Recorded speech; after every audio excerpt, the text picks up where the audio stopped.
This call is now being recorded. Good evening everyone. तो जैसे कि आप सभी को पता है, हम यहाँ पर ले रहे हैं ऑनलाइन क्लासेस। किस क्लास के लिए? तो वो है 9th क्लास के लिए। किस सब्जेक्ट की? तो वो है मैथ की। हम कर रहे हैं यहाँ पर सेट एग्जाम के लिए रिवीजन। तो सभी बच्चे अपनी मैथ की जो बुक है वो अपने साथ ही रखें, ठीक है।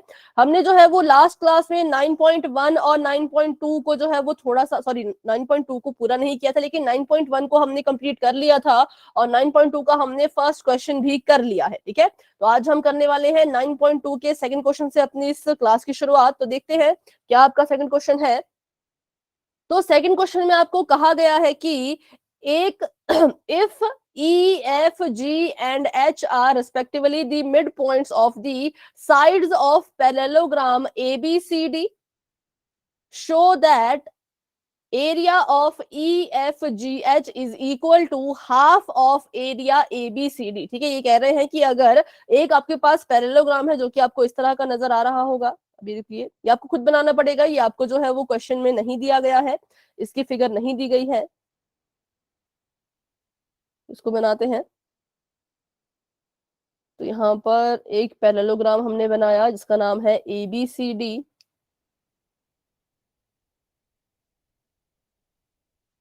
और साथ में इन्होंने कहा कि इसके पास जो है वो कुछ मिड पॉइंट्स हैं, तो उनको भी हम बना देते हैं। ABCD एक हमारे पास पैरेललोग्राम है और मिड पॉइंट की बात करें तो EFGH, ठीक है।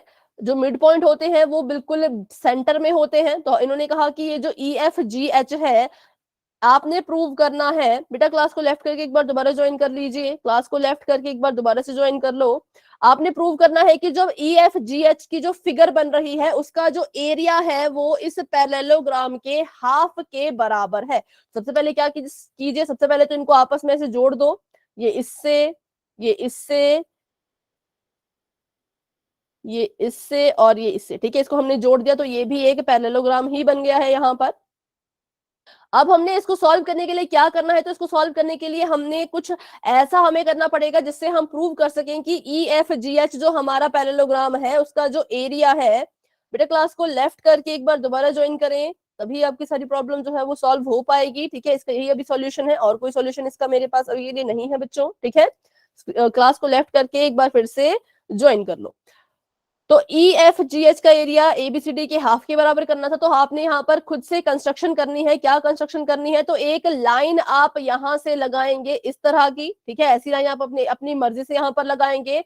अब अगर हम इसको ध्यान से देखें तो ये जो हमारी शेप है या ये जो हमारा पैरेललोग्राम है, चाहे वो ABCD हो या HEFG हो, ये दो अलग अलग हिस्सों में बंट गए हैं। तो पहला जो इसका हिस्सा है वो देखिए क्या है।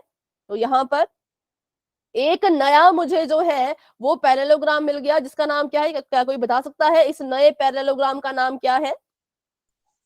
Ma'am ABFH। ठीक है, इसका नाम है ABFH। और इसी के अंदर मुझे एक और चीज दिख रही है, वो मुझे दिख रहा है ट्राइंगल। उस ट्राइंगल का नाम क्या है? Ma'am HEF। ठीक है, तो ये हमारे पास दो चीजें यहाँ पर आ गई हैं। अब अगर हम इसको ध्यान से देखें तो हमें दिख रहा है कि ये जो हमारा पैरेललोग्राम है और जो ट्राइंगल है, दोनों ही सेम बेस पर हैं। दोनों ही किस पर हैं? दोनों ही सेम बेस पर हैं, और दोनों ही between the same parallel lines भी हैं, है ना। और हमने इसके लिए एक रूल पढ़ रखा है कि जब ऐसा केस होता है तो ट्राइंगल के एरिया में और जो ये है आपका पैरेललोग्राम है, इन दोनों के एरिया में क्या रिलेशन हो जाएगा?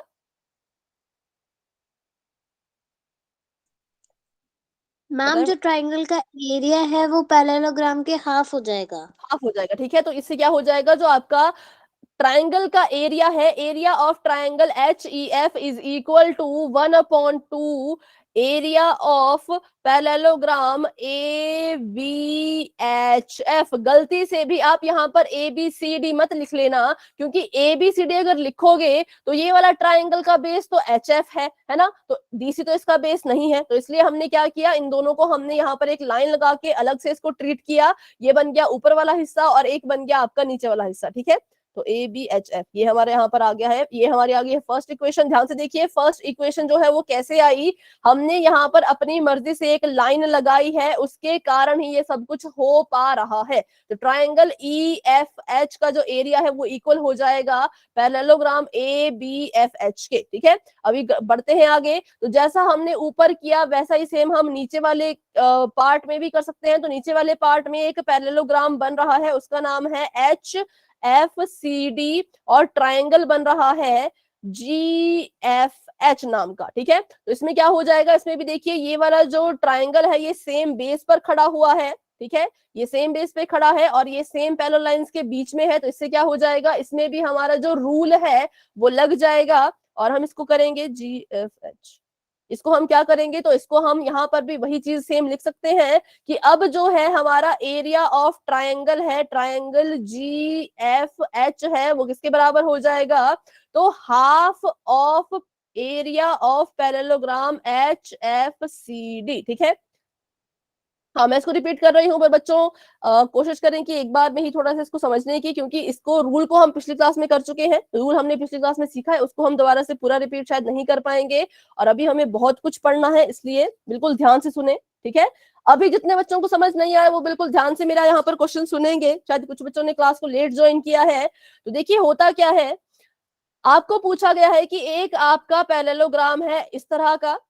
ठीक है, ये आपका पैरेललोग्राम है इस तरह का और इसका नाम है ABCD, और आपको यहाँ पर जो है वो मिड पॉइंट भी दिए गए हैं, इसके बीच में मिड पॉइंट दिए गए हैं, और उसको आपने आपस में ऐसे मिला दिया। तो इन मिड पॉइंट्स के नाम थे EFGH। तो हम क्या कर रहे हैं, तो हम इन EFGH को मिला करके जो हमारी एक शेप बन गई है, जो हमारा एक अलग पैरेललोग्राम बन गया है, हमने प्रूव करना है कि जो एरिया है EFGH का वो बराबर है half of area of ABCD के। ठीक है, तो इसी को प्रूव करने के लिए हमने क्या किया, अपने इस पूरे पैरेललोग्राम को ABCD को हमने दो अलग अलग हिस्सों में बांट दिया। ये मैंने यहाँ पे एक लाइन अपनी मर्जी से लगा ली। ठीक है, तो यहाँ पर क्या हो गया, ये जो मेरा पूरी शेप है ये दो हिस्सों में बट गई, ये इसका फर्स्ट पार्ट, ये इसका सेकंड पार्ट। फर्स्ट पार्ट और सेकंड पार्ट में जब हमने रूल लगाया, कौन सा रूल, कि जब आपकी जो शेप होती है वो सेम बेस पर और सेम पैरेलल लाइंस के बीच में होती हैं, तो उनका उसमें क्या होता है, जो ट्रायंगल का एरिया होता है वो इस पैरेललोग्राम के एरिया के हाफ के बराबर हो जाता है। तो हमने पहले फर्स्ट हाफ में इसको अप्लाई किया। ठीक है, पहले हमने इसको अपने क्वेश्चन के फर्स्ट हाफ में अप्लाई किया, फिर हमने इसको अपने क्वेश्चन के सेकंड हाफ में अप्लाई किया। तो यहाँ से हमें जो है वो दो इक्वेशंस मिल गई। कौन कौन सी, तो देखते हैं उनको एक बार फिर से। दो इक्वेशन कौन कौन सी मिली, कि जो एरिया है ट्रायंगल HEF का, जो एरिया है ट्रायंगल HEF का वो बराबर है half of area of ABHF। ABHF इसके एरिया के हाफ के बराबर है, किसका एरिया, तो इस ट्रायंगल का। ठीक है, सेम वैसे ही हमने नीचे भी किया, सेकंड वाले केस में भी किया। तो हमारे पास जो है अभी दो इक्वेशंस आ चुकी हैं, लेकिन मैम हम आपकी आवाज नहीं आ रही है। बेटा क्लास को लेफ्ट करके दोबारा ज्वाइन करें, इसके अलावा कोई सॉल्यूशन नहीं है अभी। नहीं आ ठीक है, रही है क्लास मैम। को लेफ्ट करके एक बार फिर से बेटा ज्वाइन कर लो। ओके, तो हम क्या करेंगे, अब हमने इन दोनों को ऐड कर देना है, इन दोनों इक्वेशन को हम आपस में ऐड कर देंगे। तो हमें पता है जब इक्वेशन ऐड होती है तो लेफ्ट हैंड साइड के साथ ऐड होती है और राइट हैंड साइड के साथ जो है वो ऐड हो जाती है। तो हमने क्या किया, यहाँ पर हम लिखेंगे अब एडिंग फर्स्ट एंड सेकेंड, इन दोनों को हम ऐड करेंगे। ठीक है, तो कैसे ऐड करेंगे, तो यहाँ पर आ जाएगा area of triangle HEF plus area of triangle GFH equal to 1/2 area of ABHF, और इसमें हमने ऐड कर देना है half of area of HFCD को। ठीक है, इनको हमने ऐड कर दिया। तो ऐड करके हमें क्या क्या मिला, देखो जब आप इस ट्रायंगल को ऐड कर दोगे तो आपको कौन सी चीज या कौन सी शेप मिलेगी, उसका नाम बताइए। इस ट्रायंगल को जब ऐड कर दे तो हमें क्या मिला, EFGH।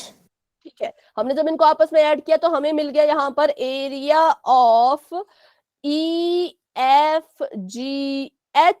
और अगर वहीं पर बात करते हैं तो देखो सबसे पहले यहाँ पर हम क्या कर सकते हैं, मुझे इसके पास भी हाफ दिख रहा है, मुझे इसके पास भी हाफ दिख रहा है, हम जो है वो हाफ को कॉमन ले सकते हैं। तो मैंने यहाँ से 1/2 कॉमन ले लिया। जब मैंने यहाँ से 1/2 कॉमन ले लिया है तो पहली के पास क्या बच गया, इसके पास क्या बच गया, तो हाफ तो चला गया, तो अंदर बच गया एरिया ऑफ ABHF, और यहाँ पर भी हाफ तो गायब हो चुका है और एरिया बच गया मेरे पास यहाँ पर HFCD।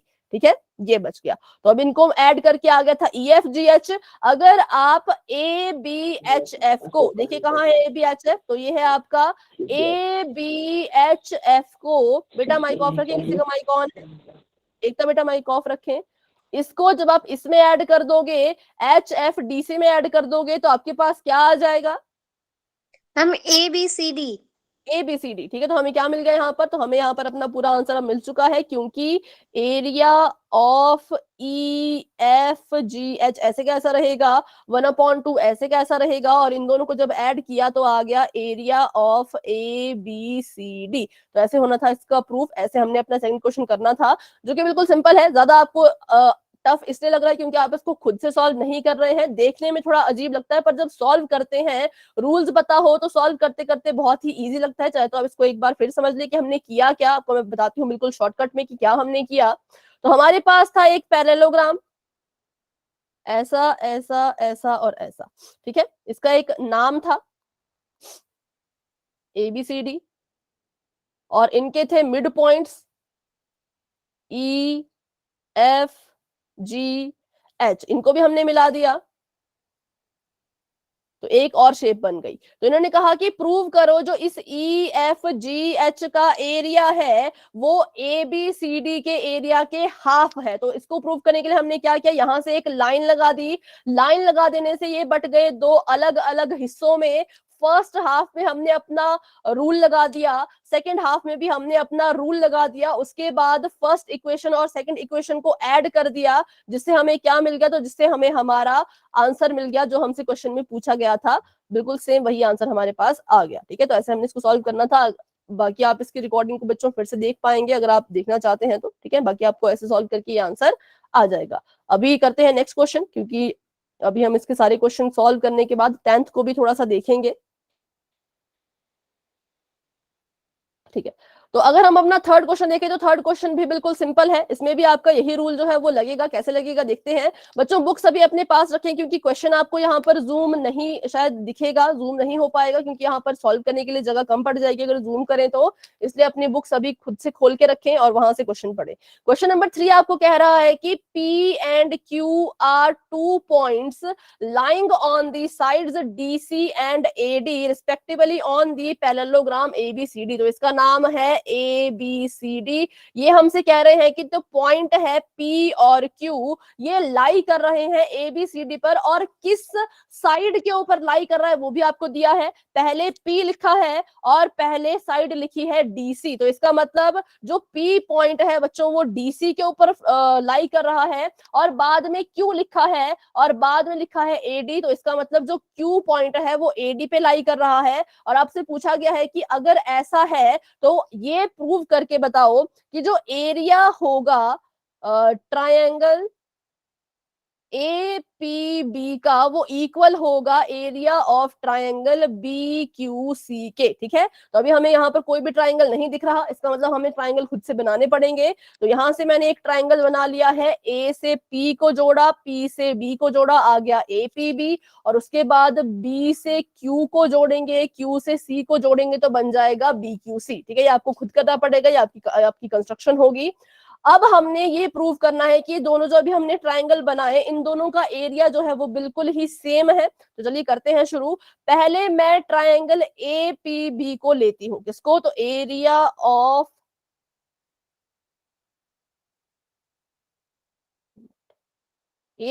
Triangle APB, area of triangle APB, इसको मैंने लिया।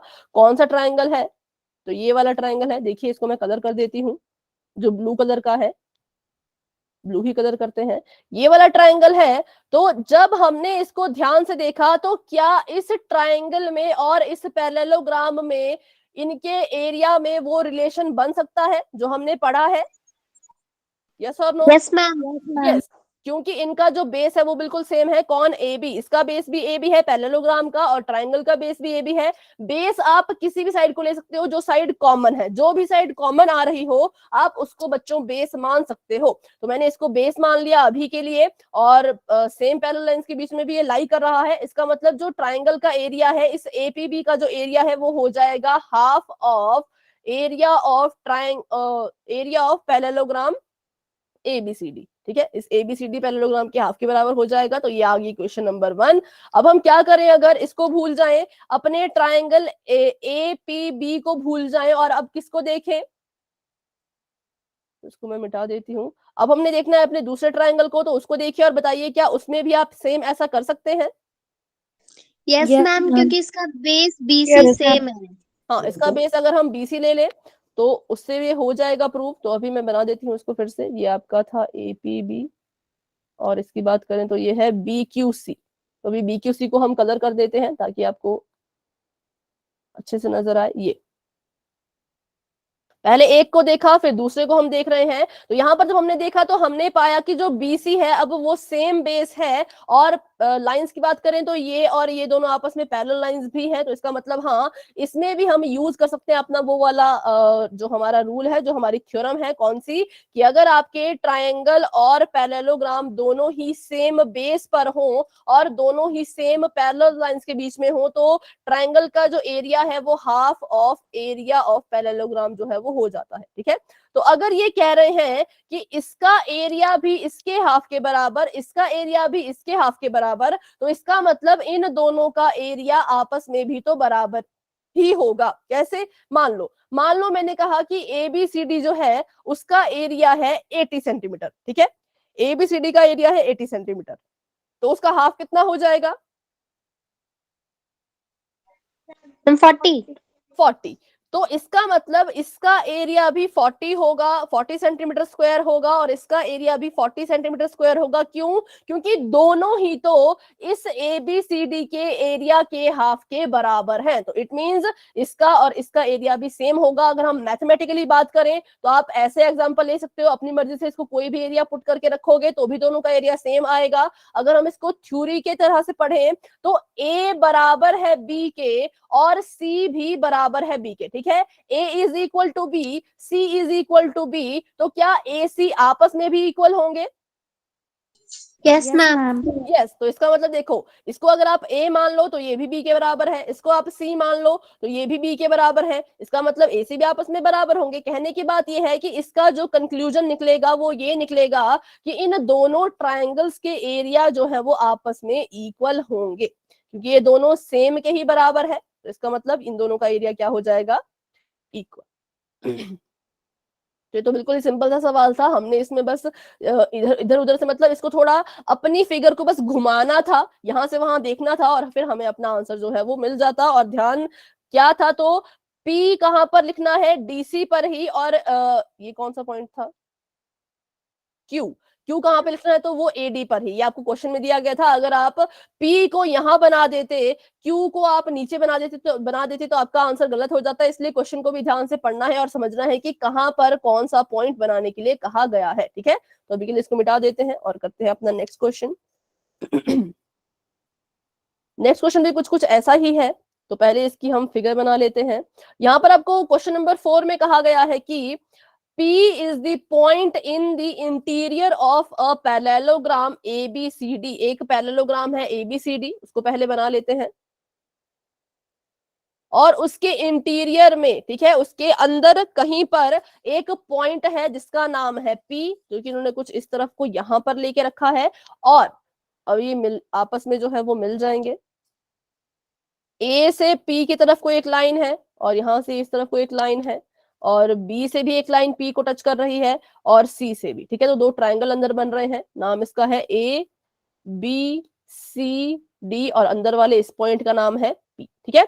ये कह रहे हैं कि प्रूव करो, पहली चीज जो आपने प्रूव करनी है वो ये है कि जो एरिया है ए पी बी का, उसको जब आप area of P C D में ऐड करोगे तो उसका आंसर आएगा half of area of A B C D. ठीक है, उसका आंसर आएगा half of area of A B C D. तो बिल्कुल सिंपल है। यहां पर भी हम क्या करेंगे, जो हमने अपने थर्ड क्वेश्चन में किया वही हमने यहाँ करना है। बात ये कर रहे हैं किन दो ट्राइंगल्स की, तो ए पी बी की और पी सी डी की, मतलब इन दो ट्राइंगल्स की बात यहाँ पर हो रही है। तो हमने क्या किया यहाँ पर, वही किया कि एक लाइन, देखो आपको यहाँ पर हिंट दिया गया है कि draw a line parallel to A B. हम क्या करेंगे, ए बी के पैरेलल एक लाइन ऐसे ड्रॉ कर देंगे। जैसे ही हमने ये नई लाइन यहाँ पे ड्रॉ कर दी है, सारे नहीं करेंगे बेटा, सारे नहीं करेंगे, अभी बस 9.2 करेंगे, 3 शायद ना करें, उसके बाद हम 10th करेंगे। ठीक है, तो यहाँ पर देखिए ये हमारे पास यहाँ पे हमने एक लाइन बना दी है ए बी के पैरेलल।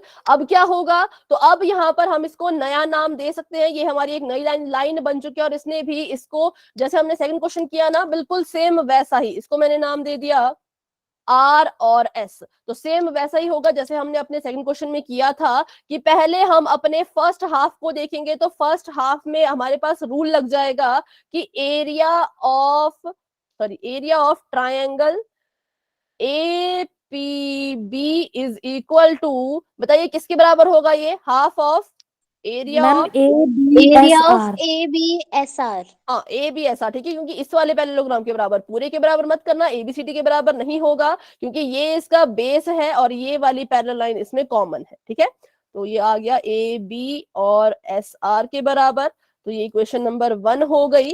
अब बात करते हैं सेकेंड हाफ की। तो सेकेंड हाफ में जो ट्राइंगल है वो है हमारे पास एरिया ऑफ ट्राइंगल डीपीसी बराबर है किसके, तो हाफ ऑफ एरिया ऑफ, बताएं। Ma'am R S C D. ठीक है, आर एस पी डी के। तो ये हो गई इक्वेशन नंबर 2। अब इनको आपस में जोड़ मैम दीजिए। R S C D, C D. अच्छा सी डी है, सॉरी, और एस और सी डी। ठीक है, तो यहाँ पे आ गया सी डी। अब क्या करेंगे हम, तो इसको जोड़ देंगे, इनको ऐड कर देंगे आपस में। तो ऐड करके क्या आएगा, ऐड करके ये तो ऐड नहीं होंगे, इनको ऐसे कैसा लिखा जाएगा, area of triangle A P B plus area of triangle DPC is equal to, half को कॉमन ले लो जैसे पिछले केस में किया था, हाफ को कॉमन ले लो तो अंदर क्या बच गया, area of A B S R plus area of R S C D. ये हमारे पास अंदर बच चुका है। तो ये तो आपस में ऐड नहीं होंगे क्योंकि इनके बीच में कुछ कॉमन नहीं है, इसको हम ऐसे कैसा ही लिखेंगे। और ये जो बाकी बचते हैं ये शायद आपस में ऐड हो जाएं। तो जब आप ऐड करोगे ए बी एस आर को आर एस सी डी के साथ, तो क्या आपके पास आएगा, इसको आप A B C D. Add करना है इसमें, तो आ जाएगा ए बी सी डी। ठीक है, तो हमारी पहली चीज प्रूव हो गई, जो हमसे इन्होंने पूछी थी वो हमने प्रूव कर दी है कि जो एरिया है किसका, एपीबी का, उसको जब एरिया ऑफ डीपीसी में ऐड करेंगे तो आ जाएगा 1/2 area of A B C D. ठीक है, ये हमने प्रूव कर दिया, ये पहली चीज हम प्रूव कर चुके हैं। अब ये कह रहे हैं सेकंड चीज प्रूव करो कि area of APB area of PCD, या चलो इसको लिखते हैं जैसे आपको दिया है वैसे लिखते हैं। सेकंड चीज ये कह रहे हैं कि एरिया ऑफ एपीडी, मतलब कि इस वाले ट्राइंगल का एरिया और इस वाले ट्राइंगल का एरिया जब इनको आप ऐड करोगे, जब इनको आप जमा करोगे तो इसका आंसर जो है इसके एडिशन के बराबर आना चाहिए। ठीक है, इसको मैं थोड़ा सा जूम करती हूँ ताकि आप इसको समझ पाए।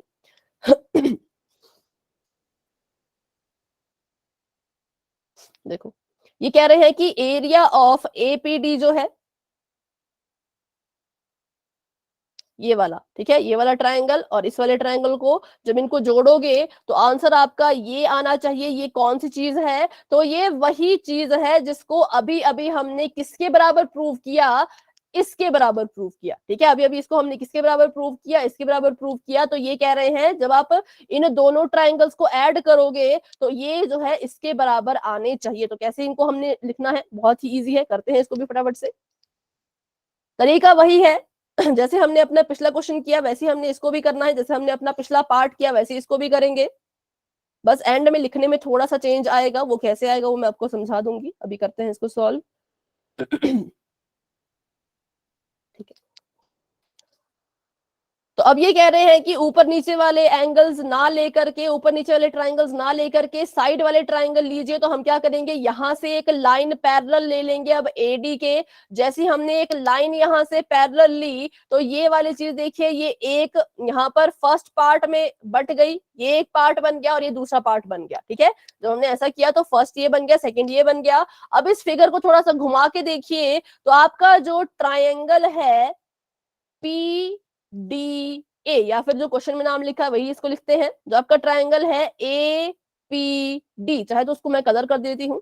देखिए ये वाला जो ट्राइंगल है, और जो हमारा नया अब एक पैरेललोग्राम बन रहा है, जैसे इसको अगर मैं नाम दे दूं यहाँ पर एक्स और वाई, तो बताइए क्या आएगा।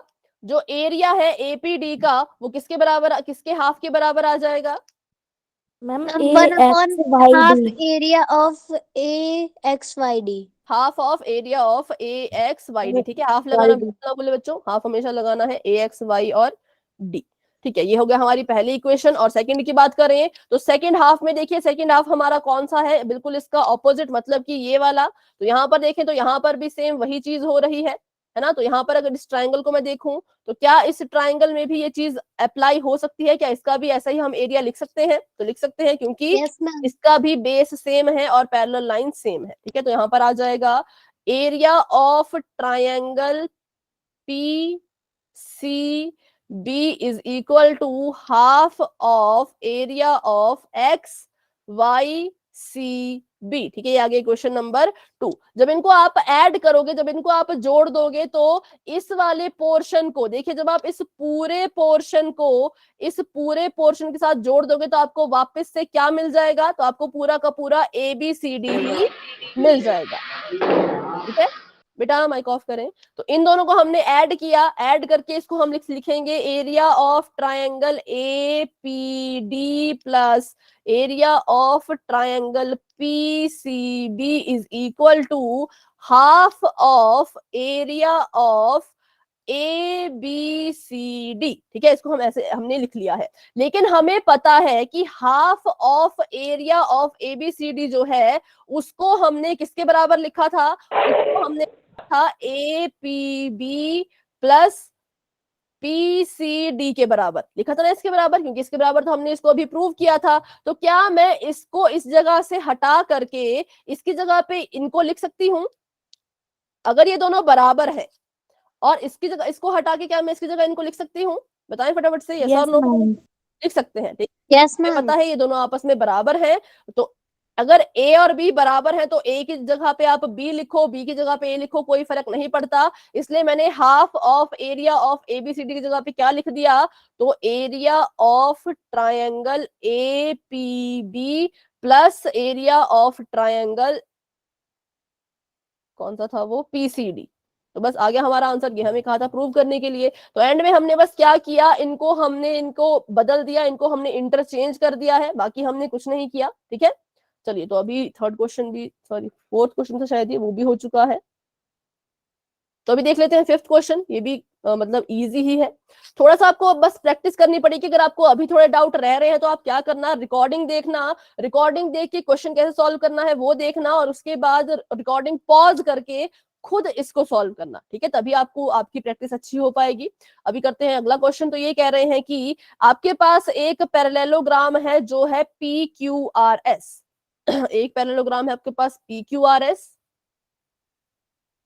और इसी के साथ एक पैरेललोग्राम बना है जो है ABRS। यहां से यहां को, यहां को और यहां को। ठीक है, तो अभी तक हमने पढ़ा था कि अगर आपके जो है वो ट्रायंगल और पैरेललोग्राम एक ही बेस पर खड़े हो, एक ही पैरेलल लाइंस के बीच में हो, तो उनके एरिया के बीच में क्या रिलेशन होता है कि जो ट्रायंगल का एरिया होता है वो पैरेललोग्राम के हाफ के बराबर हो जाएगा। लेकिन जब दो पैरेललोग्राम सेम बेस पर और सेम पैरेलल लाइंस पे हो तो उनके एरिया बच्चों आपस में इक्वल हो जाते हैं। क्या हो जाते हैं, इक्वल। ठीक है, तो इसका मतलब जो यहाँ पर ABRS है और PBRS PQRS है, एक मिनट, PQ कहाँ है,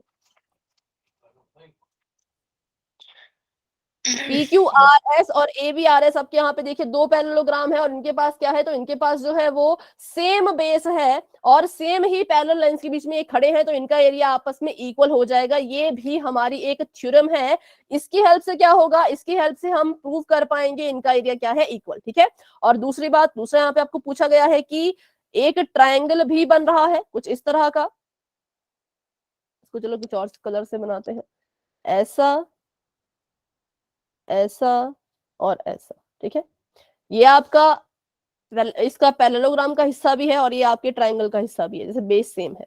चलिए तो करते हैं पहला पार्ट। इन्होंने कहा कि शो दैट PQRS का जो एरिया है वो एरिया ऑफ ABRS के बराबर होगा, तो हमने कहा हाँ होगा, ये प्रूव है। क्यों? क्योंकि ये हमारी थ्योरम है। आप इसमें रीजन लिखेंगे कि if parallelograms are on the same base and between the same parallel lines, then their area are equal। ठीक है, then their areas are equal। तो ये हमारा फर्स्ट प्रूव हो गया। बात करते हैं सेकंड की, तो ये कह रहे हैं प्रूव करो कि जो एरिया है AXS का वो बराबर है 1/2 एरिया ऑफ PQRS। किसके बराबर है? तो 1/2 एरिया ऑफ PQRS। पर अगर हम ध्यान से देखें तो ये जो हमारा ट्रायंगल है ये PQRS वाले पैरेललोग्राम के साथ है बना है या फिर ABRS वाले पैरेललोग्राम के साथ बना है? बताएं, फिगर देखें और बताएं कि किसके साथ ये बना है, PQRS के साथ या ABRS के साथ? मैम मैम ये ABRS। ABRS के साथ बना है। ठीक है, इसका बेस और ABRS का बेस जो है वो बराबर है, इसलिए जो इसमें रूल लगेगा वो रूल कुछ ऐसा लगेगा कि जो एरिया है हमारे ट्रायंगल AXS का वो हाफ ऑफ किसके बराबर हो जाएगा? तो वो हो जाएगा हाफ ऑफ ABRS के। लेकिन हमें बोला है कि इसको हाफ ऑफ PQRS के बराबर प्रूव करो, तो कैसे प्रूव करेंगे? ये कोई बता सकता है कैसे प्रूव करेंगे? मैम हमने अभी ABRS इक्वल बताया है PQRS से, तो PQRS भी इक्वल हो हाँ, जाएगा तो हमने अभी लिखा ABRS की। कि ABRS जो है वो PQRS के इक्वल एरिया रख रहा है। क्यों? क्योंकि इस पे थ्योरम लग गई, तो इसका मतलब ABRS की जगह पे हम PQRS भी लिख सकते हैं, तो इसलिए ये वाली चीज भी हमारी जो है वो प्रूव हो चुकी है। तो बस ऐसे ही हमने इनको प्रूव करना था। ठीक है, तो अभी देखते हैं एक और क्वेश्चन है शायद। मैम ये क्वेश्चन ज्यादा नेसेसरी नहीं है, लास्ट वाला क्वेश्चन शायद। हाँ, मुझे लग तो रहा था, पर फिर भी रिस्क नहीं ले सकते। चलिए तो इसको बाद में हम करेंगे, पर है ये बिल्कुल सिंपल है, बस इसमें फील्ड ही बतानी है कि कौन सी कितनी कितनी होगी। तो बस इसको एक बार ऐसे ही देख लेते हैं क्या इसमें पूछा गया है। ये कह रहे हैं कि एक फार्मर है, उसके पास एक फील्ड है, किस फॉर्म में? तो पैरेललोग्राम के फॉर्म में ही है। और she took any point A on RS and join it to the PQ, in how many part the field is divided। ठीक है बेटा, कोई बात नहीं, कोशिश करें कि थोड़ा सा सीख लें, क्योंकि लास्ट क्लास है, उसके बाद कोई भी क्लास जो है वो नहीं होगी और इसके बाद हम 10 चैप्टर ही करने वाले हैं। तो अगर आप थोड़ा सा क्लास को अटेंड कर पाए तो जरूर करें, लेकिन अगर बहुत तबीयत खराब है तो बेटा कोई बात नहीं, रेस्ट कीजिए, टेक केयर, है ना, एग्जाम नियर है तो ध्यान रखें। ठीक है, चलिए तो अभी बनाते हैं पहले PQRS।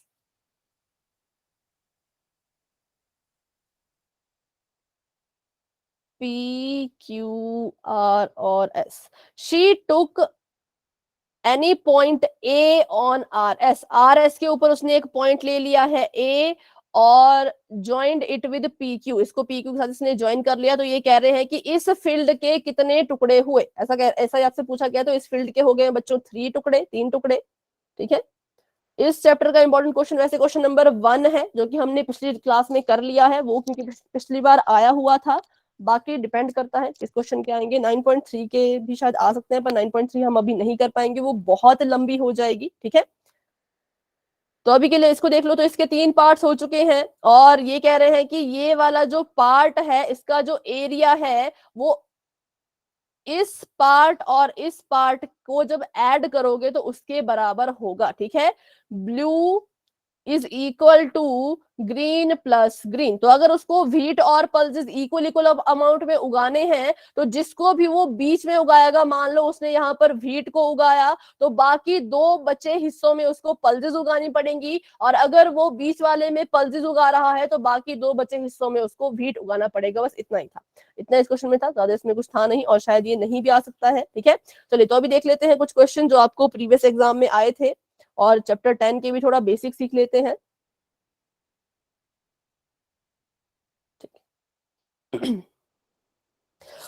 क्वेश्चन आपके सामने ये है बच्चों की, किसी the altitude and the base of a triangle is 8 centimetre and 3 centimetre respectively, then its area will be. आपको ट्रायंगल की बेस और हाइट दी है, आपसे उसका एरिया जो है वो पूछा गया है, तो बताइए इसका एरिया कितना होगा।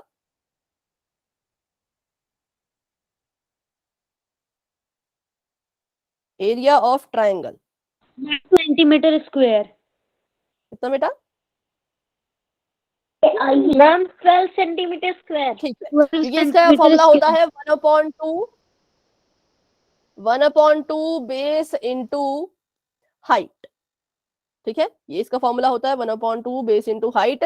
यहाँ पर 1/2 का 1/2 ही रहेगा, बेस हमारे पास है 8 सेंटीमीटर, हाइट हम सॉरी एल्टीट्यूड मतलब हाइट। ठीक है, एल्टीट्यूड होता है हाइट, तो एल्टीट्यूड हमारे पास है 8 और बेस हमारे पास है 3, तो इसको हम कट कर सकते हैं। 2 1 2, 2 2 4, सॉरी 2 4 8, कुछ मैं बोल, ठीक है, 2 1 2, 2 4 8, और 4 और 3 हमारे पास बच गए, इनको मल्टीप्लाई करो तो कितना आ जाएगा 12, तो 12 सेंटीमीटर स्क्वायर इसका आंसर आ चुका है। ठीक है, तो यह आया था आपको 1 मार्क्स का। अभी बढ़ते हैं आगे, और इस चैप्टर से आपको जो है वो 9.2 का क्वेश्चन नंबर 1 भी आया था, जो हमने पिछली क्लास में बहुत अच्छे से किया है, तो उसको आप ट्राई कर लेना एक बार रिकॉर्डिंग देख के। ठीक है, अब बढ़ते हैं आगे, तो सर्कल के बारे में क्वेश्चन है, लेकिन इससे पहले आपको सर्कल की कुछ बेसिक चीजें जो है वो पता होनी चाहिए, तो फटाफट से करते हैं इसके बारे में कुछ चीजें। यहाँ पर मान लो ये एक सर्कल है, ठीक है, तो बिल्कुल सेंटर में जो होता है वो क्या कहलाया जाता है? Ma'am centre. सेंटर, जो बिल्कुल बीच में एक पॉइंट होता है उसको हम कहते हैं सेंटर ही, और इसका नाम यहाँ पर मैंने रख दिया है अभी के लिए ओ। ठीक है, और जो इस सर्कल की आउटलाइन है वो क्या है, उसको क्या कहते हैं? मैम इसका सर्कमफेरेंस। हाँ, ये देखिए, ये जो इस सर्कल की आउटलाइन बच्चों आपको नजर आ रही है, बिल्कुल ऐसी ये सर्कल के ऊपर ऊपर जो जा रही है इसकी आउटलाइन, इसको हम कहते हैं कि ये हमारे सर्कल की सरकमफ्रेंस है। ठीक है, आपको एक एक नंबर के उसमें क्वेश्चन ये आ सकते हैं। सरकमफ्रेंस, तो सरकमफ्रेंस कुछ नहीं होती, बस वो होती है हमारे सर्कल की आउटलाइन। और अगर बात करें, इस सरकमफ्रेंस से लेकर के सेंटर तक एक लाइन है, लेकिन वो आधी है, तो इसको आप क्या कहेंगे, ये क्या होती है?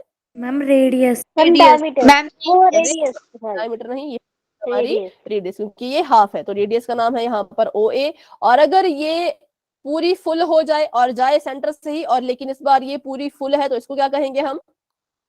Ma'am diameter. Ma'am diameter.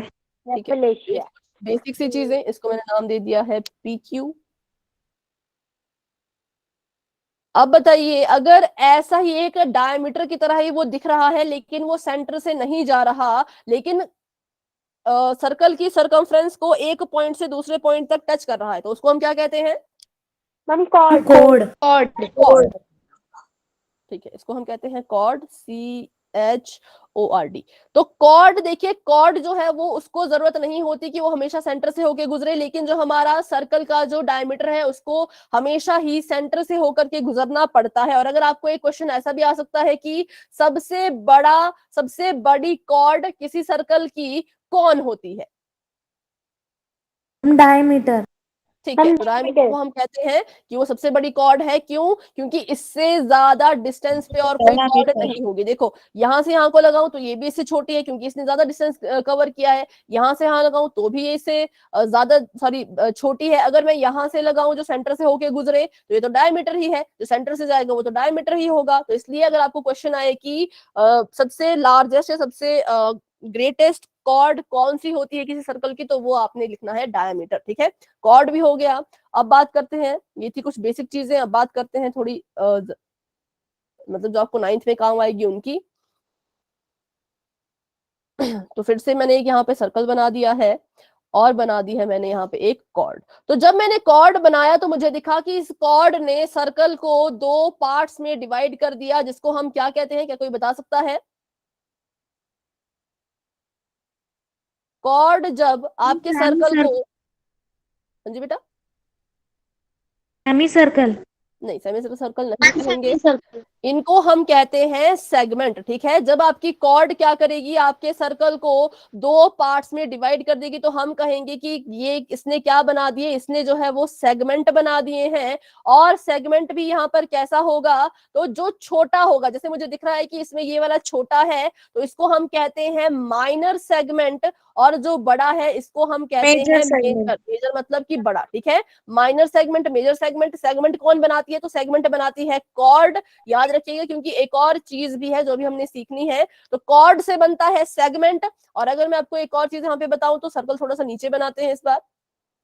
ये मैंने एक सर्कल यहाँ बना दिया है, और इसमें अब देखिए तो एक और चीज बनेगी, तो वो बनती है रेडियस से। ये बीच में सेंटर पॉइंट, यहां से एक रेडियस गई, यहां से दूसरी रेडियस। इन्होंने भी मिलकर के सर्कल को 2 अलग अलग पार्ट्स में डिवाइड कर दिया है। एक इसमें भी मेजर है और एक इसमें भी माइनर है। तो जब कोई रेडियस सर्कल को पार्ट्स में डिवाइड करती है, तो हम उसको कहते हैं सेक्टर। ठीक है, हम उसको क्या कहेंगे, सेक्टर कहेंगे। कब, जब रेडियस देगी, जब रेडियस बनाती है कुछ, तो उसको सेक्टर कहा जाता है, और जब कॉर्ड बनाती है तो उसको कहते हैं सेगमेंट। यहाँ पर हमारे सेक्टर बन चुके हैं, एक है मेजर और एक है माइनर। तो सेक्टर कौन बनाएगा, रेडियस। नहीं बोल सकते, वैसे रेडियाई लिखेंगे। रेडियस अकेली होती है, रेडियाई होती है एक या एक से ज्यादा। ठीक है, तो रेडियाई मतलब क्योंकि 2 रेडियस मिलकर के सेक्टर बनाएंगी, और अगर बात करें सेगमेंट की तो वो कॉर्ड बनाएगी। ठीक है, ये हमारा है मेजर सेक्टर और ये है हमारा माइनर सेक्टर। तो बस ये 2 चीजें आपको पता होनी चाहिए थी। और एक और चीज देखते हैं जिसे कहते हैं आर्क। तो मैंने यहां से चलना शुरू किया और मैं यहां तक रुक गई, तो मैंने कहा ये मेरे सर्कल की एक आर्क है। तो ये भी मेजर और माइनर होती है। यहां से यहां तक ये छोटी आर्क थी, यहां से मैंने चलना शुरू किया, आप खुद देख पाएंगे अभी, यहां से मैंने चलना शुरू किया यहां तक, तो ये भी एक आर्क ही है, लेकिन ये कैसी है, तो ये हो गई मेजर, क्योंकि ये वाली आर्क ज्यादा बड़ी है और रेड वाली आर्क छोटी है। ब्लू वाली आर्क ज्यादा बड़ी है, इसलिए इसको हम कहेंगे मेजर आर्क, और रेड वाली को हम कहेंगे माइनर आर्क। ठीक है, तो ये कुछ चीजें थी जो आपको सर्कल के बारे में पता होनी चाहिए। अभी एक और इंपॉर्टेंट चीज है, वो अब रूल कहलाया जाएगा। वो इसके पार्ट्स नहीं है, वो इसका एक रूल है।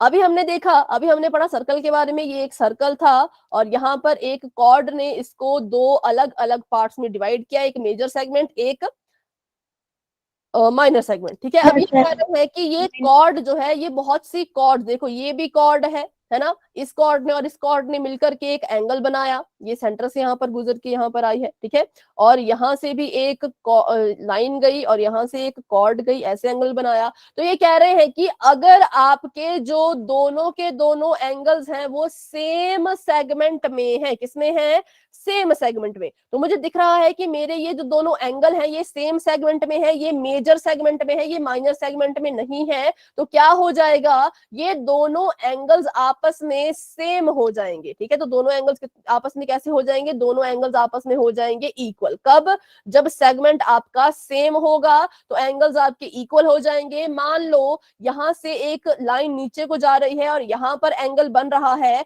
तो क्या ये वाला एंगल और ये वाला एंगल भी आपस में इक्वल होंगे? नो मैम, नहीं। क्यों, क्योंकि ये हमारा मेजर सेगमेंट में है, ये हमारा माइनर सेगमेंट में है। इनके सेगमेंट अलग हो गए, डिफरेंट हो गए, इसलिए ये इक्वल नहीं होंगे। लेकिन ये वाला एंगल इसके बराबर है, क्योंकि ये सेम सेगमेंट में बने हैं, इसलिए ये हो जाएंगे इक्वल। ठीक है, तो ये था आपका एक रूल। अभी बढ़ते हैं आगे। तो देखिए, angles in the same segment of a circle are dash. ये आपको क्वेश्चन आया था पिछली बार कि जो एंगल होते हैं सेम सेगमेंट में सर्कल के, वो आपस में कैसे होते हैं, इक्वल। ठीक है, तो इसका आंसर हो जाएगा इक्वल। आगे बढ़ते हैं। तो आगे आपके पास क्वेश्चन है कि इस फिगर में बताइए जो शेडेड पार्ट है उसको आप सर्कल का क्या कहेंगे। इसमें ऑप्शन नहीं है, हिंदी में ऑप्शन है, आप पर इसको अपनी बताएं इंग्लिश मीडियम में। Minor segment. Minor segment. Arc बेटा ऐसे होगी, उसको ऐसे शो किया होगा, ऐसे एरो लगा के, ठीक है। तो ये आर्क नहीं है, इसको हम कहेंगे माइनर सेगमेंट, क्योंकि ये कॉर्ड से बना है, कॉर्ड बनाती है सेगमेंट, और क्योंकि ये छोटा है तो इसको हम कहेंगे माइनर सेगमेंट। तो ऐसे क्वेश्चन आपको आ सकते हैं एमसीक्यूज में। बढ़ते हैं आगे। तो अगला क्वेश्चन है थोड़ा सा लंबा, ये थोड़ा सा बड़ा क्वेश्चन है, ये एमसीक्यू का नहीं है, देखिए 3 मार्क्स का है, ये बहुत इजी है, ये उतना टफ नहीं है। तो आपको पूछा गया है कि एक सर्कल है और सर्कल में क्या है, तो एंगल ए बी सी, ये एंगल ए बी सी है, ये आपका ए सी बी जो है वो 31 डिग्री है। आपने जो है वो एंगल बी डी सी को प्रूव करना है कि ये कितने, इसकी आपने वैल्यू जो है वो निकालनी है कि कितने डिग्री का है। सबसे पहले तो मुझे ये बताइए, आपको यहाँ पर जो अभी हमने रूल पढ़ा उसके हिसाब से कोई दो एंगल्स आपस में इक्वल मुझे नजर आ रहे हैं? अगर आपको भी नजर आ रहे हैं तो उनका नाम बताइए। मैम बीसी, बी और सी एंगल। बी और सी आपस में बराबर नहीं है, क्योंकि देखिए कॉर्ड यहाँ है, ये कॉर्ड के ऊपर है, ये नीचे नहीं आए। वो सॉरी मैम, ए और वो डी। ए और डी, ठीक है। एंगल ए जो है वो एंगल डी के बराबर है, क्यों? क्योंकि एंगल ए और डी सेम सेगमेंट में है, मेजर सेगमेंट में बन रहे हैं, इसलिए ए और डी आपस में क्या होंगे, इक्वल होंगे। अभी हम बात करते हैं कि कैसे डी की वैल्यू निकालेंगे। तो पहले इन ट्राइंगल्स को ध्यान से देखिएगा। एक ट्राइंगल आपका बन रहा है ये ग्रीन कलर वाला, और एक ट्रायंगल आपका ये बन रहा है ब्लू कलर वाला, ठीक है।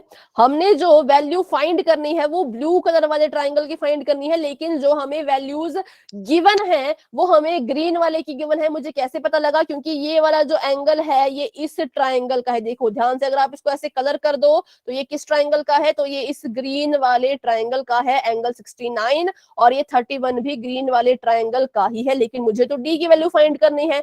अब अगर मैं डी की वैल्यू तो फाइंड नहीं कर पाऊंगी इनकी हेल्प से, लेकिन मुझे दिख रहा है कि मैं ए की वैल्यू को फाइंड कर सकती हूं, क्योंकि यहां पर हम लगा सकते हैं अपनी एंगल सम प्रॉपर्टी। सभी को याद होगी एंगल सम प्रॉपर्टी क्या होती है, कि जो आपके ट्रायंगल के 3 एंगल्स हैं, इनके एंगल्स को जब आप जोड़ोगे, इनका जब सम करोगे तो 180 के बराबर ये आते हैं, ठीक है। तो यहाँ पर अगर हम एंगल सम प्रॉपर्टी लगाएं कहां पर, तो ट्रायंगल ए बी सी में, तो angle A plus angle B plus angle C कितने के इक्वल आना चाहिए? 180 डिग्री के इक्वल आने चाहिए। यहां से हम एंगल ए की वैल्यू क्या कर सकते हैं? फाइंड कर सकते हैं। क्यों? क्योंकि हमें बी और सी की वैल्यू पता है। सभी को समझ आ रहा है ना यहाँ हम क्या कर रहे हैं? एंगल सम प्रॉपर्टी किसी बच्चे को अगर नहीं आती है तो पूछ लें।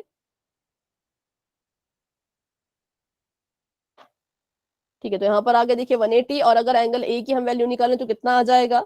Angle A plus 100 equal to 180, और angle A equals to 80 degree, ठीक है।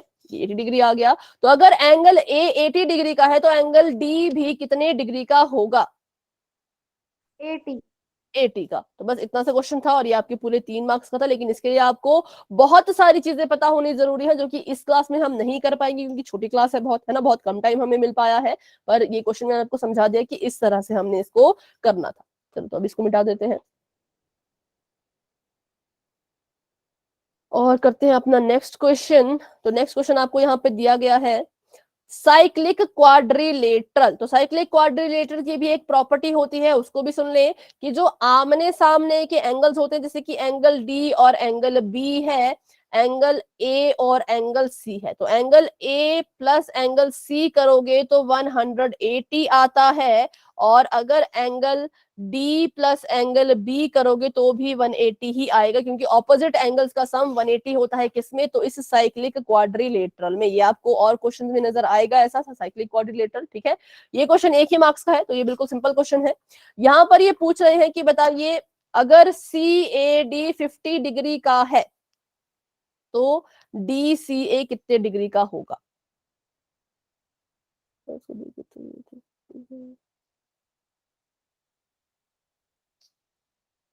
ठीक है, ऐसा नहीं हो पाएगा। चलो, तो यहाँ पर देखो हमें ऐसा लग रहा है कि ये वाला एंगल जो है वो 90 डिग्री का है। देखो इसमें आपने प्रूव कुछ नहीं करना है, क्योंकि ये सिर्फ 1 मार्क्स का क्वेश्चन था। इसमें आप अगर डायरेक्ट भी इसकी वैल्यू लिख के आएंगे तो भी आपका आंसर सही होगा।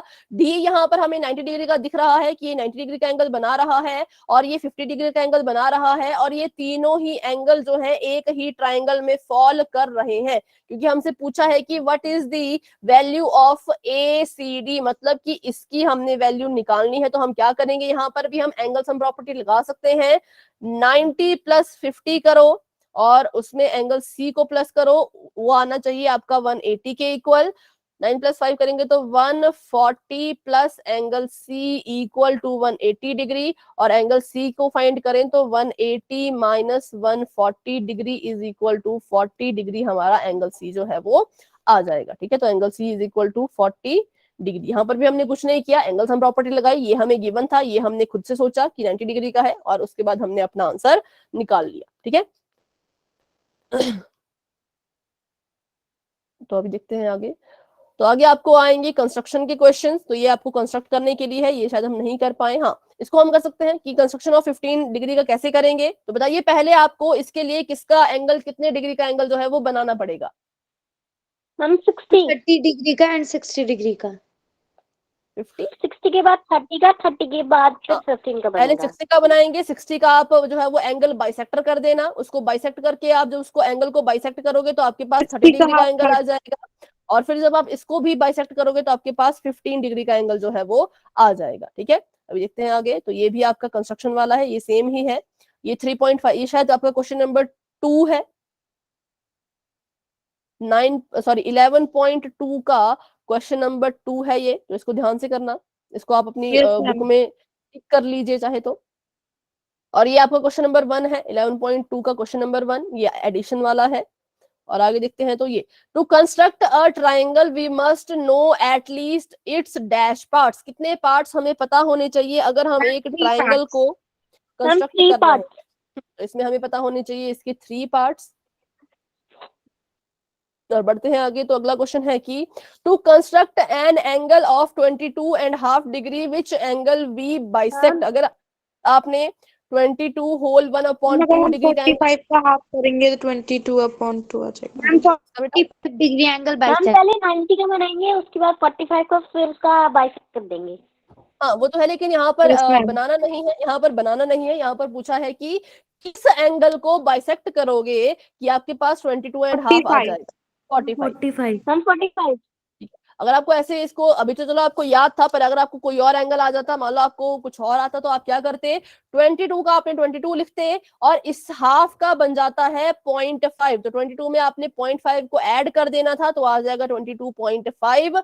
फिर आपने जिसका आपको हाफ पूछा जाता है, मान लो अगर आपको इसका हाफ पूछा जाता है, उसको तो आप डिवाइड करोगे, लेकिन अगर आप यहाँ पर आपको ये पूछा गया है कि 22.5 किसका हाफ होने पर बना है, तो इसमें क्या करो, इसी सेम डिजिट को ऐड कर दो, तभी हमें पूरा अपना जो है वो फुल एंगल मिल पाएगा। हमारे पास हाफ है ना, हाफ हमारे पास है, इसमें हमने हाफ को ऐड कर दिया तो हमारे पास फुल एंगल आ जाएगा। तो अभी इसको ऐड कीजिए तो 550 पॉइंट का पॉइंट 1 चले गई कैरी, क्योंकि 5 5 10 होता है, यहाँ पर आ गया 5 और यहाँ पर आ गया 4, तो 45.0 आया, जिसमें हमें 0 की कोई वैल्यू तो होती नहीं है डेसिमल के बाद, इसलिए यहाँ पर आ जाएगा 45 का 45 ही। ठीक है, तो अगर कोई और एंगल आता है तो आपने उस एंगल को उसी एंगल से ऐड कर देना है।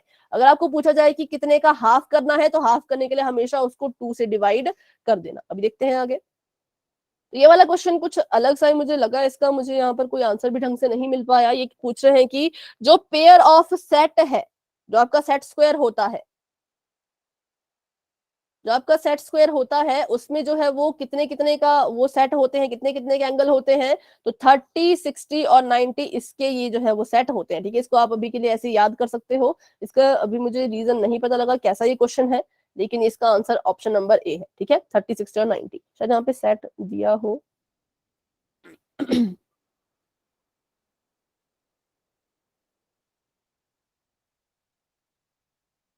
नहीं, पर इसमें एंगल्स नहीं दिए हैं।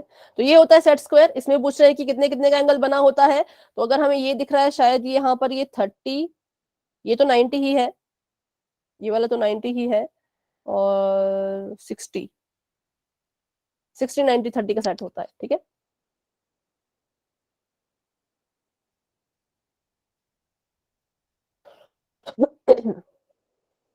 ठीक है, तो ये थे हमारे क्वेश्चंस अभी के लिए। हाँ, किसने कुछ पूछा है? कौन सा क्वेश्चन बेटा, फर्स्ट क्वेश्चन कौन सा? मैम जो उससे पहले करवाया था और उससे पहले। अच्छा, मैं पीछे करती हूँ, आप बताइएगा कौन सा क्वेश्चन, ये वाला 22 वाला? मैम जो इससे पहले करवाया था। ये वाला कितने पार्ट्स होने चाहिए? नो मैम, इससे पहले करवाया था या दिखाया था, मतलब मैंने सॉल्व किया था उसको? मैम दिखाया था। अच्छा, ये 11.2 का फर्स्ट क्वेश्चन, फर्स्ट उसके तो सारी क्वेश्चन आप कर लीजिएगा। अगर आपको देखिए किसी भी क्वेश्चन में कोई डाउट आता है तो आप मुझे बताना, आप मेरे नंबर पे वो उस क्वेश्चन का फोटो भेज देना। अगर मैं आपको उसको अच्छे से नहीं समझा पाई तो मैं आपको उसको यूट्यूब का लिंक जरूर भेज दूंगी, ठीक है। कोई भी क्वेश्चन अगर आपको नहीं समझ आएगा तो किसने अच्छे से समझाया उसका मैं आपको लिंक भेज दूंगी, तो आप उससे अपनी तैयारी अच्छे से कर सकते हैं, ठीक है। तो किसी भी बच्चे को किसी भी क्वेश्चन में कोई डाउट होगा तो आप बिल्कुल मुझे उसका फोटो भेज दीजिएगा, और ये पीडीएफ भी मैं आपको ग्रुप में भेज दूंगी। यहाँ से आप देख पाएंगे कौन कौन से क्वेश्चन पहले आए हुए थे। ज्यादा नहीं है, एक ही क्वेश्चन पेपर को एनालाइज कर पाए थे क्योंकि एक ही क्वेश्चन पेपर मुझे मिल पाया था, ठीक है। चलिए तो बच्चों अभी आज की क्लास को यहीं तक रखते हैं। आज की क्लास को लेकर के अगर छोटा मोटा डाउट है तो आप पूछ सकते हैं, और अगर कोई डाउट नहीं है तो आप क्लास को लेफ्ट कर सकते हैं, ठीक है। चलिए तो अभी मैम के लिए 1 मिनट बेटा। हाँ मैम, जब आप वो पैरेललोग्राम के क्वेश्चन करवा रहे थे जो सैंपल पे